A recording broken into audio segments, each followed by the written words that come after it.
Going live with my friend Cynthia. Hi, Cynthia. How are you? Hey, I'm doing great. How are you?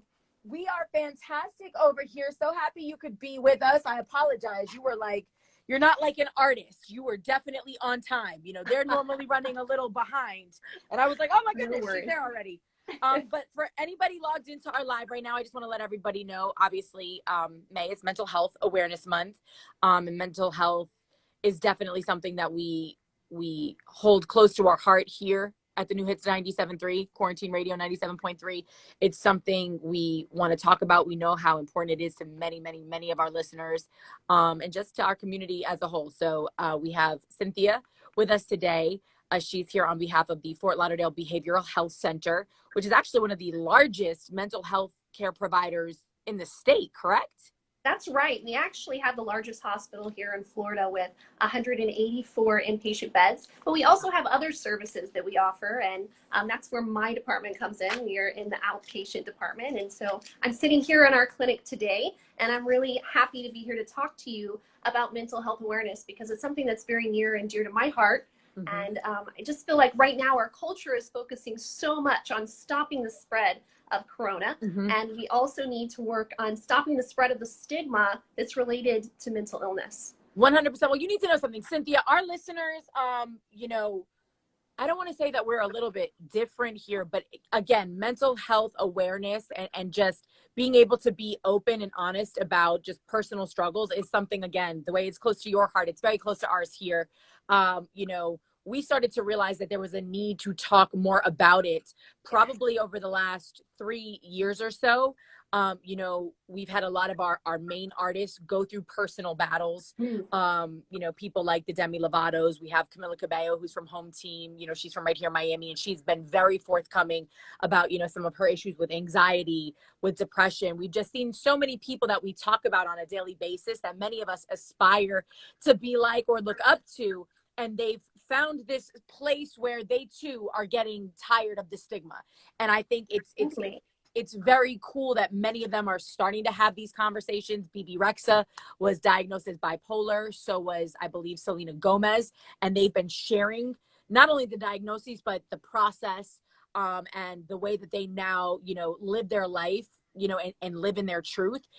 So I'm so excited that the Fort Lauderdale Behavioral Health Center was able to partner up with us this month. We've been trying to find ways to kind of work this in organically, especially with everything happening. It was something that a lot of our listeners wanted us to talk about because I'm being sure. on quarantine, being away from friends, being in a high stress, very anxious and anxiety creating situation has put a lot of folks that already deal with different mental health issues or struggles or just have their own battles going on. It's kind of heightened that. And I think, like you said, we're so concerned with the physical aspect of COVID, not realizing, the mental fallout that's happening for a lot of people as well. Yeah, and that's so true. And on any given year, we have about 1 in 5 adults that's going to experience mental illness. But I really think that that's going to spike this year due to COVID and due to all the anxiety and stress that we're putting ourselves through right now. And so, I mean, when you're talking about some of these celebrities that we know and we see, and I'm so glad that they're speaking out and talking about mental health because there are so many of us that will deal with it. And if we're not dealing with it personally, then we know someone who's dealing with it. 100%. In a lifetime, it's about 46% of adults that will deal with mental health. So, I mean, it's rampant, and we have to take advantage of the services that we have and know that this is actually part of our physical well-being. I hate that we often separate it from our physical health because it is part of our physical health. Our mental health is, and they impact each other. 100%. What's up? I want to just shout out Only in Dade. This is a great conversation, Only in Dade, that we need to be having. We're talking about mental health awareness. But with that being said, let's talk. I know you wanted to talk about ending the stigma, and that has again been something that we've been very, very proactive about here on Quarantine Radio 97.3, Hits 97.3. We've had discussions in our penthouse studio with smaller groups of people. I think it's especially important for our younger individuals. Because what I didn't know was there are some really staggering statistics related to young people. And by young, I'm talking about adolescent teenagers that are battling, you know, not just with stress and anxiety, but depression, mental health, you know, disorders, and they're going undiagnosed because they don't want to, you know, talk about the things that they're going through. And really, you know, these words are becoming much more prevalent at a much younger age. Oh, for sure.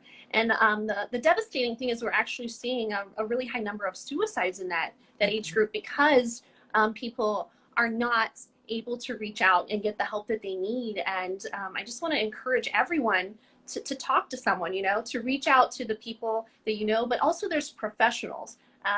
There's professionals out there on the front lines right now that are more than happy to help.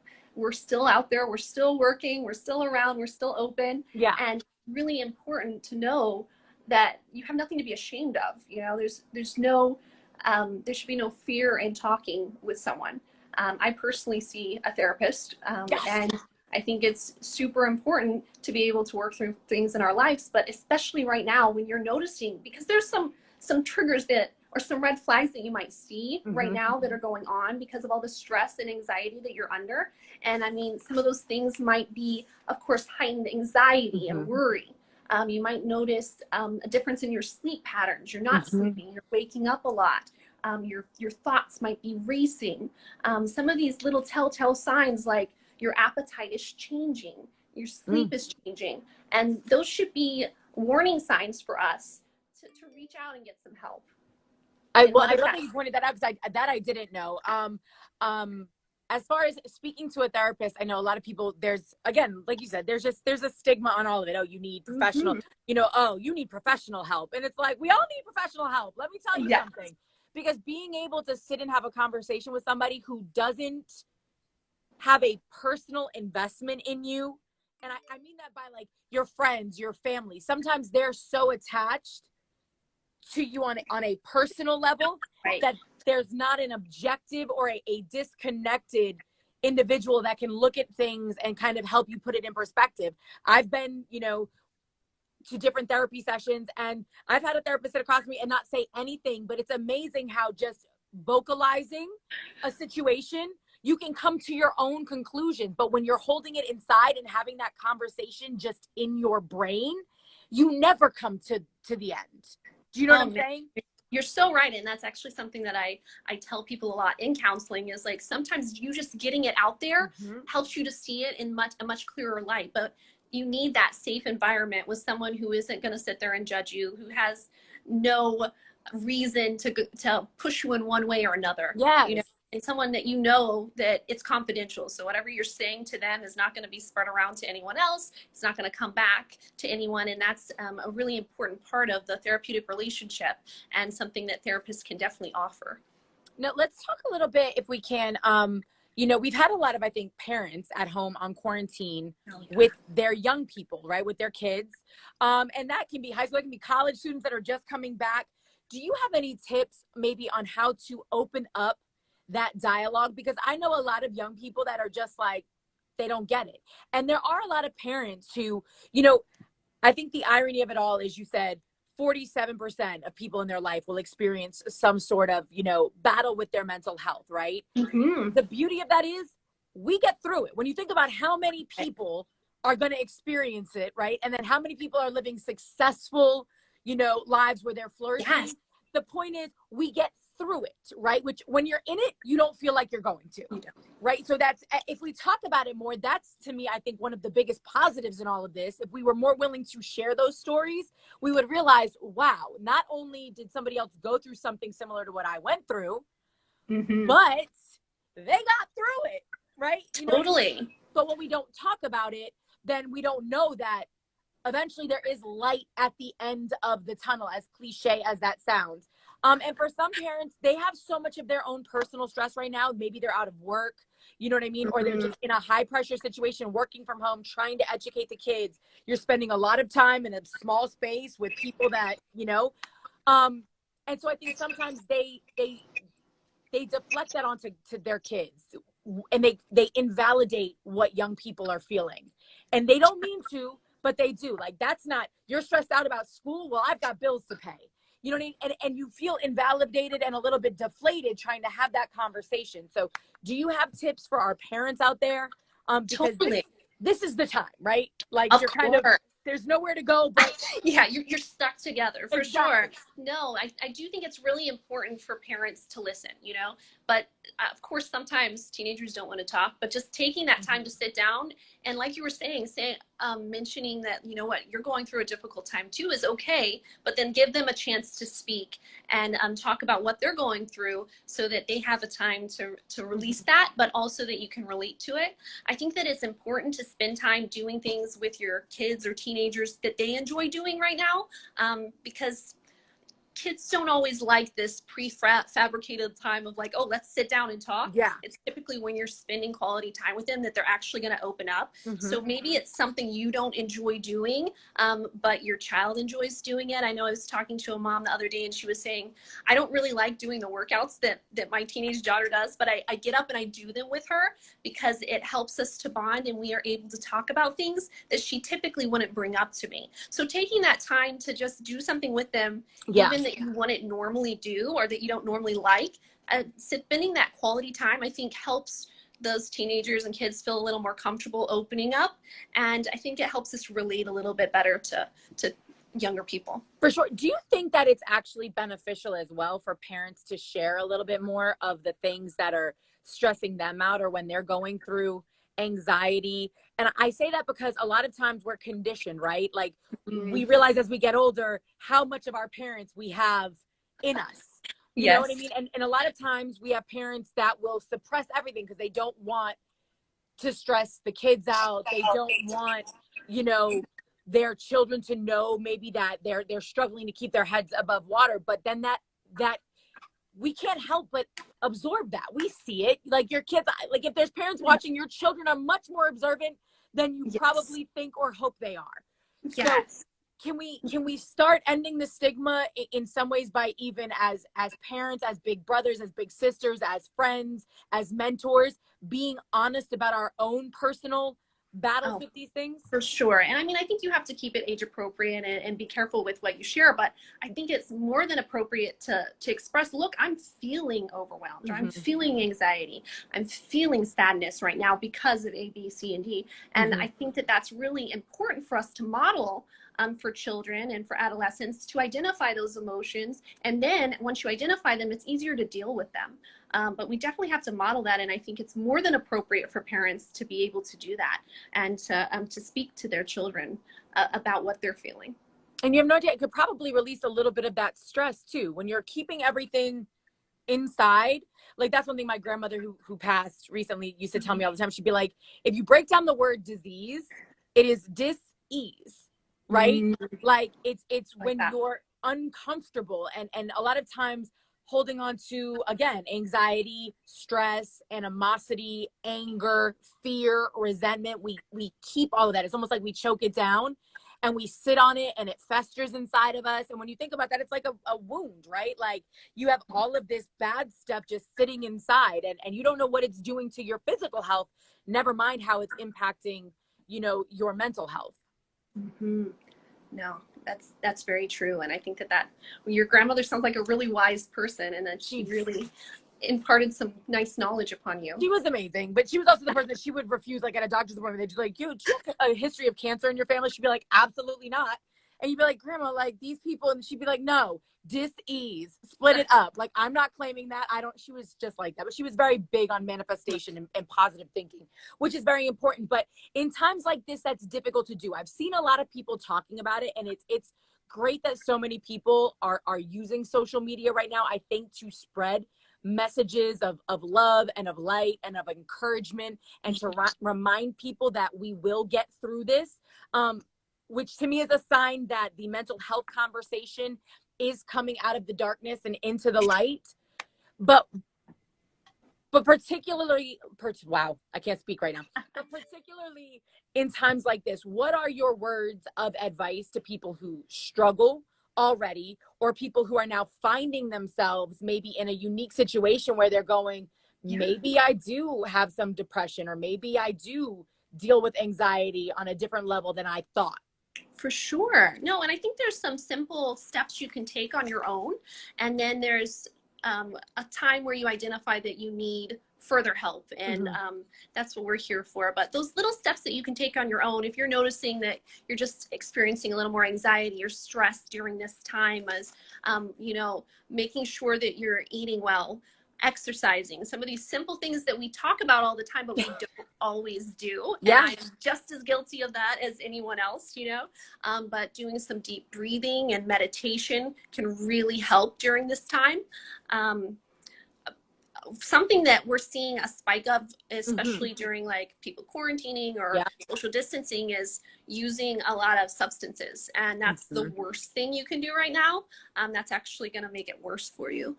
But once you're getting to a point where you're like, you know what, I need some help, the easiest thing is to reach out and get a therapist, see a psychiatrist. We have services going on here via telehealth. It's the easiest way I've ever seen to get psychiatric and therapeutic help. And so we take all insurances. It's pretty easy to get set up. And all you have to do is just call over. And our phone number here is 954-734-2000. And you can get in touch with our outpatient clinic if you need those therapy or psychiatric services. But there's a lot of things going on even in the community to help you. There's a lot of free services, you know. People are reaching out even just to their friends, you know. Don't isolate. It's as much as we have to isolate physically, you can still reach out and be connected with people like we're doing right now, or just over the phone. So there's a lot of things you can do, but don't be afraid of reaching out for help. I love that. That's always the best message. And again, I was telling somebody the other day that if your intuition, if you're going through something and you know you're the strong one in your group, then chances are the other people around you are definitely struggling. And like you said, this is the time to reach out, to check in. And if something in your gut is telling you that that person doesn't sound like they normally sound, you know what I mean? Or if something is telling you that it just feels a little bit off, check in again. And I say that just because we're in situations, I'm lucky my mom lives with me, so I'm not in isolation by myself. But I was thinking about it the other day and I was like, this has got to be tough, especially if you were working from home, you know what I mean? Or these students who are coming back from college and are maybe back in a household where they didn't feel comfortable expressing themselves, but maybe on campus they were able to with their friends. Because I think it's a different situation. I think younger people are much more equipped to talk about mental health right now with each other. You know what I mean? But now you've been snatched away from your friends. You're put back in this confined space, possibly with people that you feel don't get you. And in some ways they may not. And so if that can, like you said, it can leave you feeling not only isolated, but lost, stressed out, the anxiety. I mean, I remember, I think I had a panic attack once in my life, and it was when my roommate was leaving from college. And I'll never forget it. I couldn't breathe, and it came out of nowhere. And it was one of those things where I was like, you know, I was sitting in a living room of my new apartment by myself. And it was like, it felt like everything was just closing. And I never had that before. And then I was like, okay, when I heard somebody else talk about it, I was like, that's what that was, right? Like, oh, that's what that was. You think you're having a heart attack or whatever. But I say that because it's sharing those moments and those situations make it easier for other people to share their experiences. Yes, no, definitely talk about it. Talk with your friends. Let them know how you're doing, even if you're not doing okay. I think sometimes we're afraid to say, I'm not okay right now. And it's the time to do that. You know, I think that most people, like you said, the stigma is starting to change for mental health. You know, we're seeing a change, but we still have to push through that and being 100%. I'm not okay. And I will be okay, but I'm going to have to do some things to work through it. For sure. And I mean, and I still battle with that myself. Like, I'll have emotional weeks, and it's one of those things where I still am not necessarily comfortable saying, yeah, this might have been, you know, a little too much anxiety, or this might have been depression. And it's one of those things where you don't have to live in that space 24 hours a day, 7 days a week to say you're feeling this way. You know what I mean? It's like, okay to validate those feelings, you know? It's okay to allow yourself to say, I don't feel good. I feel depressed. I feel sad. I feel anxious and angry right now, and really work through that. I love it. Well, Cynthia, you're absolutely amazing. I would love for you to give out the phone number again for the Fort Lauderdale Behavioral Health Center. if you can. I can. That number is 954-734-2000. Okay, so you guys watching, you see me writing it down. If you missed it, if you need it, you can DM us. You can, you know, swipe up or go to our Insta story. We'll for sure be there. And the beautiful thing is, you guys have partnered with us for the entire month of May, which is Mental Health Awareness Month. We had a little tip from you guys about the deep breaths. What was it? Is it the 4 deep breaths? Do you know what I'm talking about? Like when it's a breathing, a breathing exercise. Okay, it was like belly breathing or something. Yes, belly breathing. Okay. That was it. So we're gonna be, you know, basically presenting different tips to help you kind of, you know, make it through these kooky times that we're living in. And then again, Cynthia, I don't know if you'll be the one checking back in or if it'll be another one of your outstanding team members. But like you said, you have inpatient beds, but you also offer a ton of outpatient services. And right now, you guys are doing telemed, which is basically this, but it's like a video conference with a doctor, with a therapist. Oh, sorry, she froze. No, come back. No, you're okay. I was gonna say, but for anybody who's ever considered therapy and been talked out of it, let me just tell you something. Experience it for yourself. You know what I mean? Sometimes it's the blind leading the blind when we talk to our friends and our family members. You know, they have the best intentions, but again, you'd be amazed at how self-sufficient you are when you're across from somebody who doesn't necessarily know everything about you or doesn't think they know everything about you and is really just there to listen and be a sounding board. Like, for sure. It's the most amazing thing. And again, like you said earlier, you're not worried about them judging you. You're not worried about them taking what you said and twisting your words. It's the most honest you can be outside of what you just think in your brain. You know what I mean? Like it's so helpful. Many of us here at Hits 97.3 have gone for therapy. Unfortunately, I don't have the time, or I would go probably every day. But I definitely need to do it more. And if I can do it via this, my goodness. See? We're here for you. No, that sounds absolutely amazing. And on top of that, then you're in the comfort of your own home, which then takes, you know, out the anxiety of going to a doctor's office or, you know what I mean? Like, this just seems like it's going to be phenomenal. So 954-734-2000 is the number. I love it. Cynthia, you're spectacular. I know you're a busy girl right now too. You're going for like your PhD? No, I'm actually working on my MBA. So I have a master's in counseling and psychology, but I'm going back to school for my MBA right now. Congratulations. Thank you. I know this is kind of a crazy time. I'm sure you're doing a lot of stuff online, but please, you continue to be safe, stay healthy, continue to take care of our community. Obviously, what you guys are doing is just as important. And I want to let you know, so many of our listeners have been talking about mental health in this space that we're in right now. So many of them have been asking us to have more conversations about it, to address it. They're so grateful when we do. So really and truthfully, you are providing an invaluable service right now, just being with us. We're also going to post this on YouTube. If you have any parting tips or anything, again, for our listeners, now is the time to. Perfect. Yeah, no, the biggest thing is don't be afraid to reach out. It's okay to identify those emotions, and we're here for you. I love it. Well, Cynthia, how do I say your last name? Sanquini. I know it's a tough one. I've been avoiding it the whole time, and I'm like, no worries. Cynthia Sanquini, again, from the Fort Lauderdale Behavioral Health Center. Thank you so much. Are you guys on Instagram or anything, or do you guys have a? We're not. Okay. I know. We gotta. We'll figure it out. We will figure it out, but we'll make sure that you, our amazing Hits family, are connected to them. 954-734-2000 is the number. Cynthia, thank you so much for being with us today. Thank you. Have an awesome day. Well, you too. Be safe and stay healthy, my love. Bye.